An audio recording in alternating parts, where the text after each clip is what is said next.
Hello everyone. हम बात कर रहे थे ग्रामीण परिवेश के बारे में। और ग्रामीण परिवेश के बारे में हम बता दिए थे कि ये जो ग्रामीण परिवेश है ये पढ़ा जाता है, क्योंकि लेखपाल बनने से पहले ग्रामीण परिवेश पढ़ना जरूरी है। क्योंकि गांव के लोग जो किसान हैं उनके बारे में हम जानेंगे कि उनको आखिर लेखपाल के वजह से क्या फायदा होगा, किस प्रकार योजनाएं उन तक पहुंचेंगी, लेखपाल की कड़ियाँ क्या हैं, अगर लेखपाल से कोई दिक्कत हो रही है तो उसके लिए अगर लेखपाल ना सुन रहा है तो हम लेखपाल के अगर नहीं सुन रहा है तो उसकी शिकायत कहाँ करें। तो उन सब चीज़ों के बारे में यहाँ पढ़ेंगे। लेखपाल से कोई दस्तावेज निकलवाना है, खसरा खतौनी, इस सब चीज़ों के बारे में पढ़ेंगे। और हम बात कर रहे थे राजस्व विभाग के एक जो अंग है राजस्व परिषद। तो राजस्व परिषद के बारे में आज हम पढ़ेंगे। तो राजस्व परिषद की जो स्थापना हुई थी ये जब ब्रिटिशर्स थे, अंग्रेज थे,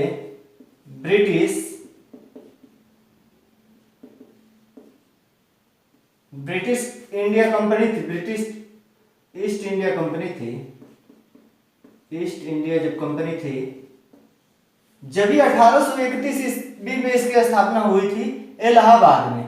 इलाहाबाद जो अब इसका नाम परिवर्तित नाम हो गया है प्रयागराज। प्रयागराज। तो राजस्व परिषद की स्थापना अगर पूछ दे कहां हुई थी तो इलाहाबाद प्रयागराज में हुई थी। कब हुई थी तो 1831 ईस्वी में। ये प्रश्न बनने वाले फैक्ट हैं जितने बता रहे, इसलिए हम प्रश्न और उसका आंसर साथ साथ बता देंगे किस प्रकार से प्रश्न बन सकते हैं। फिर पूछेगा कि ये मालगुजारी संबंधी कार्यों का सबसे बड़ी परिषद कौन सी है तो राजस्व परिषद है। जो मालगुजारी होता है, मालगुजारी और लगान ये दोनों अलग अलग चीजें हैं। इसके बारे में अभी हम बता दे रहे हैं आपको कि मालगुजारी किसे कहते हैं और लगान किसे कहेंगे। तो मालगुजारी संबंधी कार्यों की सबसे बड़ी परिषद कौन सी है तो राजस्व परिषद है। और राजस्व परिषद के जो सदस्य होते हैं, जितने भी सदस्य हैं, इन सभी सदस्यों की नियुक्तिकर्ता कौन है तो राज्य सरकारें करेंगी। क्योंकि राजस्व परिषद विभाग जो है ये राज्य का एक विभाग है और इसके जो सदस्य नियुक्त होते हैं वो राज्य सरकारों के द्वारा ही नियुक्त किए जाते हैं। और जब स्वतंत्र हुआ भारत स्वतंत्र हुआ, क्योंकि राजस्व परिषद विभाग की स्थापना 1831 में हुई थी और भारत आजाद हुआ 1947 में। तो जब भारत स्वतंत्र हुआ तो स्वतंत्रता के पश्चात 1947-48 ईस्वी में इस राजस्व परिषद को दो भागों में बांट दिया गया। राजस्व परिषद जो था इसको दो भागों में बांट दिया गया। एक प्रशासनिक शाखा बना दी गई और एक बना दी गई न्यायिक शाखा। क्योंकि दोनों कंबाइंड होने की वजह से बहुत ज्यादा दिक्कतें हो रही थी और इनको अलग अलग कर दिया गया ताकि लोगों को दिक्कत ना हो। क्योंकि प्रशासनिक शाखा के अंतर्गत मालगुजारी जो है, बंदोबस्त, जो भी भूमि रख रखाव है, अन्य देयों की जो वसूली है, ये सभी कार्य होते हैं प्रशासनिक में।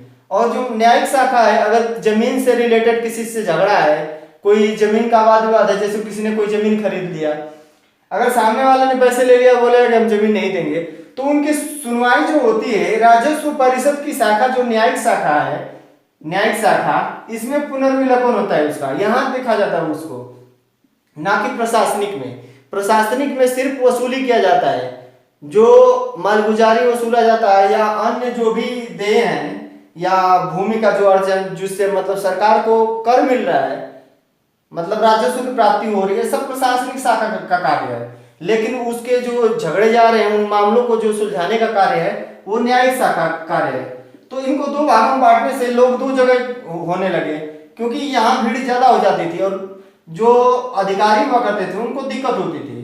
तो इन दोनों मामलों के अधिकारियों को अलग अलग कर दिया जाए, इन विभागों को ही बांट दिया गया। तो एक को प्रशासनिक विभाग बना दिया गया, एक को न्यायिक विभाग। तो जो प्रशासनिक विभाग है इसका जो मुख्यालय है, इसका मुख्यालय लखनऊ है। इसका मुख्यालय, हेडक्वार्टर जो है ये लखनऊ है, उत्तर प्रदेश की राजधानी में।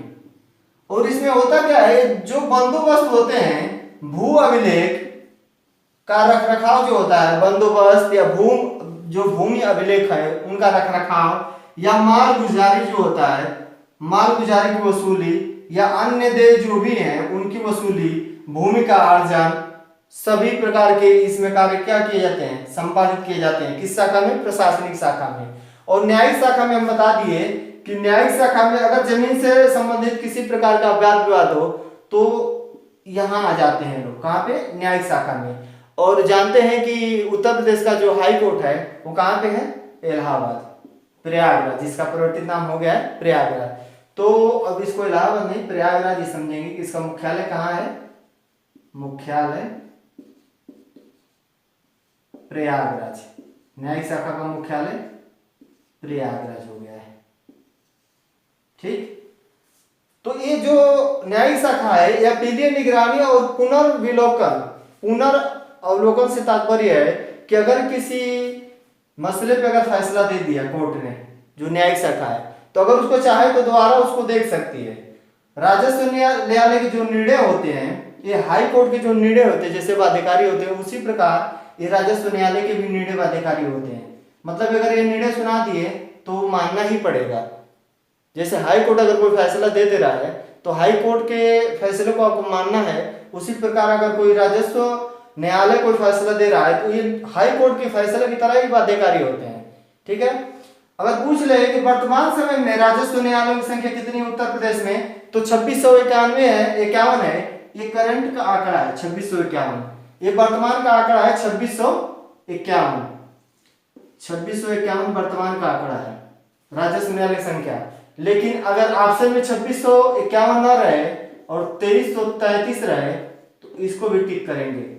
अगर 2651 न रहे तो, लेकिन अगर 2333 और 2651 रहे तो 2333 को छोड़ेंगे और 2651 को ही टिक करेंगे, क्योंकि पुराना आंकड़ा है 2333 का और 2651 नया आंकड़ा है। तो इस दोनों को इसलिए बता रहे हैं कि भाई ये भी तो हो सकता है कि ऑप्शन में 2651 रहे ही ना, तो कंफ्यूजन की स्थिति ना बने।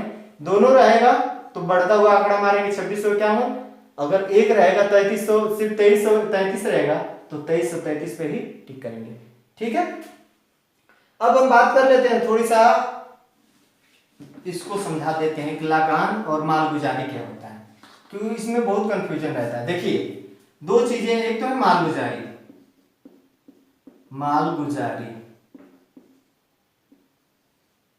और एक है लगान। मालगुजारी, ये जो भूमि होती है, भूमि जिसको हम खेत बोलते हैं, ये भूमि या खेत कर होता है। मालगुजारी, जो मालगुजारी वसूली जाती है, ये जो सरकार ने हमें भूमि जो दे रखी है उस भूमि का कर है, उस भूमि या खेत का क्या है? कर है। इस भूमि के खेत या कर को हम क्या बोलते हैं? मालगुजारी बोलते हैं, ये मालगुजारी है। लेकिन जो लगान है, ये सरकार द्वारा जो सुविधा हमें दी जाती है, सरकार द्वारा प्रदान की गई हमें सुविधाएं जो है, उन सुविधाओं के लिए जो कर लिया जाता है, सरकारी सुविधाओं के लिए, सरकारी सुविधाओं के लिए, सुविधाओं के लिए लिया जाने वाला कर, लिया जाने वाला कर क्या है? लगान है। तो इसको ध्यान रखेंगे, भूमि या खेत कर जो लिया जाता है सरकार द्वारा उसको बोलते हैं मालगुजारी। और जो सरकारी सुविधाएं, जैसे अगर सरकार हमें कोई जल मुहैया करा रही है या किसी प्रकार कोई सुविधा दे रही है, पानी की व्यवस्था करवा रही है, नहर का खुदाई करवा रही है, तो उन सुविधाओं के लिए जो कर लिया जाता है उसको हम बोलते हैं लगान। तो उम्मीद है कि गाइस ये वीडियो पसंद आ रहा होगा, और ये क्वेश्चन जैसे जैसे बनने हैं उन सब क्वेश्चनों को एक एक टॉपिक करके हम क्लियर करवा देंगे। ठीक है, उम्मीद है वीडियो पसंद आ रहा होगा। Thank you for watching.